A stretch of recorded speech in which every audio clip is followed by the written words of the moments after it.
La sexta y última temporada de Vikings está siendo marcada por los Rus y su inminente invasión de Escandinavia de la mano del príncipe de Kiev, Oleg de Novgorod. ¿Pero qué hay de cierto en todo esto? ¿Realmente invadieron Escandinavia? ¿Son tal y como se les representa en la serie? En este vídeo aclararé qué hay de cierto respecto a los Rus y lo que realmente hicieron.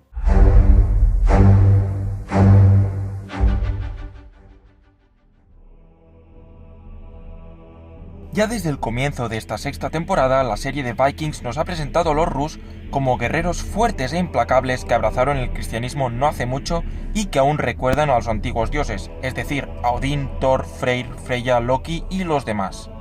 La excusa para introducirnos a esta sociedad, que se les considera precursora de las actuales Rusia, Bielorrusia y Ucrania, es el exilio de Ivar, después de que éste sea derrotado por sus hermanos. De hecho, la misma llegada del deshuesado es tomada como una señal por Oleg para dejar Oriente a un lado e invadir tierras escandinavas, de donde proviene su pueblo tal y como menciona él mismo siempre que puede.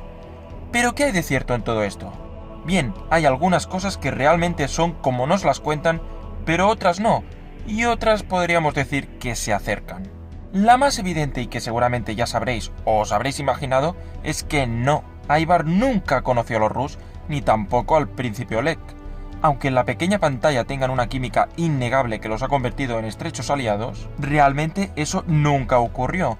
Quien se cree que fue Ivar sin huesos nunca viajó a la parte oriental de Europa, sino que es situado por fuentes anglosajonas, irlandesas y nórdicas en la actual Gran Bretaña y también por un breve periodo de tiempo en Irlanda. Pero no os preocupéis, que Oleg de Novgorod sí que existió y fue contemporáneo, o casi, al mismo Ivar.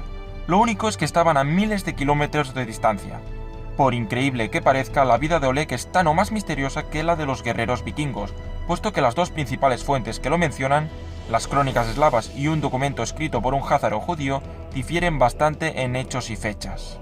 Según las crónicas eslavas, Oleg era en efecto cuñado de Rúrik, ya sabéis, el fundador de la dinastía rúrica que gobernó la Rus de Kiev y luego el Gran Ducado de Moscú, hasta la invasión del Imperio Mongol en el siglo XVI. Y tal y como hemos visto en Vikings, a Oleg se le fue confiado por parte de Rúrik el cuidado de su reino y de su hijo menor, Igor. Oleg también trasladó la capital de los Rus de Novgorod a Kiev, fundando de esta manera la Rus de Kiev, como él mismo le explica a Ivar durante el inicio de la temporada. Llegados a este punto, sé que estáis esperando que os confirme si es verdad su hazaña de profeta en Estambul.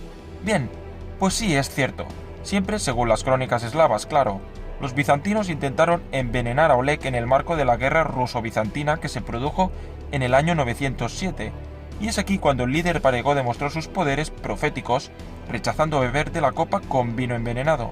Posteriormente, y tal y como le cuenta a Ivar en la serie, Oleg clavó su escudo en la puerta de Estambul y consiguió un tratado comercial muy favorable. ¿Y esa macabra historia con sus hermanos? Bien, Oleg no tenía hermanos, o al menos no han pasado a la historia, pero la trama que vemos en la serie, con esta aterradora escena incluida, no es del todo inventada. Las crónicas eslavas hablan de dos hombres, Askol y Dir, que gobernaron Kiev antes de que Oleg la tomara por la fuerza. Lo cierto es que no se sabe demasiado sobre ellos, y ni siquiera parece que en realidad fueran dos hombres, sino solo uno. Sin embargo, y siguiendo lo que dice la crónica eslava, Askol se habría convertido al cristianismo gracias a un obispo enviado por los griegos desde Constantinopla. La invasión por parte de Oleg sería, según algunos historiadores rusos e ucranianos, la reacción de los varegos paganos al bautismo de Askol. El historiador Vasily Tatichev llegó hasta calificar a Askol como el primer mártir ruso. Así que no, Dir no era hermano de Oleg, pero sí que se enfrentó a él, aunque no por el control de Igor, sino por el de la ciudad de Kiev. ¿Y qué hay de su religión? ¿Eran los Rus cristianos desde hacía poco, como nos cuenta la serie basada en las sagas islandesas? Pues no, lo cierto es que en esa época ni Oleg ni los Rus eran cristianos, sino que seguían siendo seguidores fieles de los dioses nórdicos. Fue el príncipe Vladimir el Grande, nieto de Igor, quien casi un siglo después de que gobernara Oleg, finalmente impuso el cristianismo como religión en la Rus de Kiev. Lo divertido de este hombre es que no eligió el cristianismo porque se le apareciera la Virgen o algo por el estilo, sino que se fue a buscar una nueva fe para su pueblo como quien va a comprar sartenes en un centro comercial. Vladimir mandó a sus consejeros a visitar católicos, judíos y musulmanes y estos terminaron en Constantinopla. Una vez allí, quedaron tan asombrados por la grandeza de la catedral Hagia Sofía y los servicios litúrgicos que decidieron que la fe oficial de la Rus de Kiev sería el cristianismo. De vuelta a Kiev, estos consejeros convencieron a Vladimir que la fe cristiana era la mejor opción. Posteriormente, Vladimir emprendió un viaje a Constantinopla, donde se casaría con la princesa Ana, hermana del emperador bizantino Basilio II, después de ser bautizado, claro está. Hay que entender que la Rus de Kiev fue fundada por vikingos que habían emigrado desde lo que hoy en día es Suecia. Una vez allí, y pasados muchos años, empezaron a adoptar nombres y costumbres eslavas hasta llegar a ser la semilla de lo que después sería el Imperio ruso. Por este motivo, Oleg menciona en la serie varias veces que su pueblo procede de Escandinavia, y la verdad es que parece estar muy orgulloso de ello. Y aquí llega la pregunta clave. ¿Invadieron alguna vez los Rus Escandinavia, tal y como parece que sucederá en Vikings? ¿Volvieron a sus tierras de origen para tratar de imponer el control sobre los distintos reinos y caudillos vikingos que los poblaban? Pues la respuesta es que no, mis queridos paganos. Los Rus nunca volvieron a Escandinavia, sino que ampliaron sus dominios por todo el este de Europa. De hecho, en su época de máximo apogeo, la Rus de Kiev llegó a controlar todo el territorio que comprende desde la Mar Blanca, situada más de 1000 kilómetros al norte de Moscú para que os hagáis una idea, hasta la orilla del Mar Negro, en la actual y polémica península de Crimea.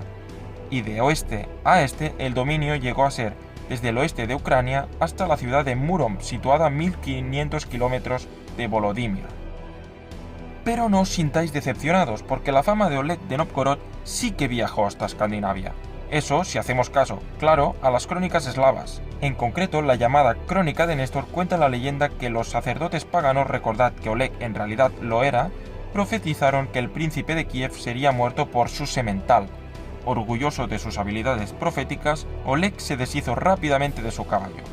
Muchos años después preguntó dónde estaba y le dijeron que el animal había muerto, así que Oleg pidió ver los restos del animal y fue llevado hasta el lugar donde se encontraban sus huesos. Cuando tocó la calavera del caballo con su bota, una serpiente salió de la calavera y le mordió. Oleg murió tal y como había vaticinado la profecía. Esta leyenda forma parte de la saga de Orvar Otr, un héroe legendario nórdico. Esta saga llegó a ser muy popular en Escandinavia, por lo que la figura de Oleg también. Espero haberos ayudado a aclarar qué es real y qué no sobre la trama de los Rus en Vikings. Si es así, espero que dejéis un like para más vídeos como este y que comentéis qué os parece estas licencias que se permite la serie, así como cualquier tema que os apetezca hablar. Suscribiros al canal para no perderos nada si aún no estáis suscritos y no olvidéis ver los análisis sobre esta temporada. Se despide el Jedi Gris.